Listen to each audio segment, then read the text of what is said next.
We've made a promise to our audience that we're going to do every sport from every venue so that we can make sure that they never miss a moment of the games. What that means in terms of numbers is 2,500 hours of live coverage across, at its peak, 24 simultaneous live streams. And that's going to be available across the 4 screens that we distribute on BBC Future Media. So that is on your PC, on your tablet, on your connected telly, and also on your mobile device.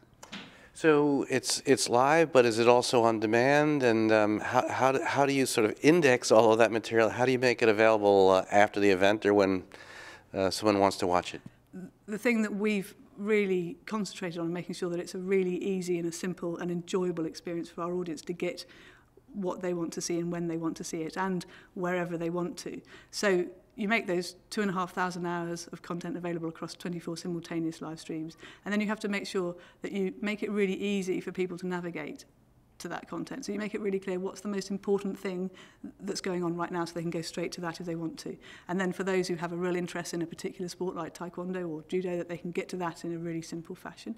And then you also make sure that that works in the live space across PC, across tablet, connected telly, and across your mobile. And then we'll also do on-demand on your PC, and we're aiming to do that across another couple of devices as well. But the structure of the BBC Sports site supports those journeys really, really well, so that it's simple for our users to get to that content when they want to. So is this a big effort for you guys from a technical standpoint, or were things pretty much in place?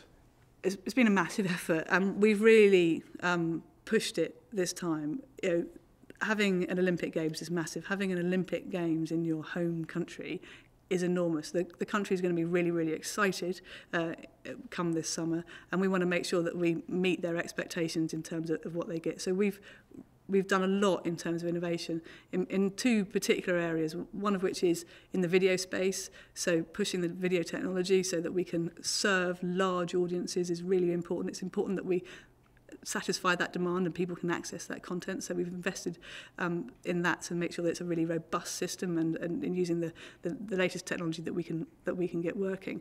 But also in terms of we work a lot in dynamic semantic publishing. So that's in terms of making it really easy for our journalists to concentrate on writing great content and then letting the back-end systems do the publication. So a journalist writes a story, tags what content it's about, and then automatically gets published out to all the different pages. We'll be doing a page for every country, and there are around 300 of those. A page for every athlete, there's around 13,000 of those. There's a page for every discipline or sport, and there's 36 of those, and a page for every medal event, and there's 204 of those. So that technology enables us to publish that large amount of content whilst allowing our journalists to concentrate on writing great content. And one last question, sort of an overview. In terms of delivering sports through the digital platform, what's really exciting? Certainly tablets are new. It seems here in the UK, IPTV is really ahead of other countries. What's sort of the interesting areas that are developing in terms of consumption, and what seems to be really engaging viewers? If there is a platform or a kind of content or a development that you think is really moving the needle for sports via digital delivery? So I think the 2 really important areas are those mobile areas and the connected TV. People expect that stuff to just work. So in terms of making sure that our rights protected video in the UK works on your mobile device, we've got that working for the Euros now, and we'll have it working for Wimbledon, and we'll have it working for the Olympics as well. So just meeting people's expectations in terms of being in the pub or at the bus stop or at the train station or at the library, being able to watch that content, make that really easy for them. And I'm really pleased that we've got that working. I'm really excited about connected telly because that's a direction of travel in terms of television delivered over IP, and the sport app that we're building for connected TV is fantastic in terms of delivering that choice. 24 simultaneous live streams, 2,500 hours, delivering that never miss a moment on the device where people really want to watch great sporting content, which is on their telly with their mates and with their friends. And where does that connected television app, is that on smart TVs, or just so we understand?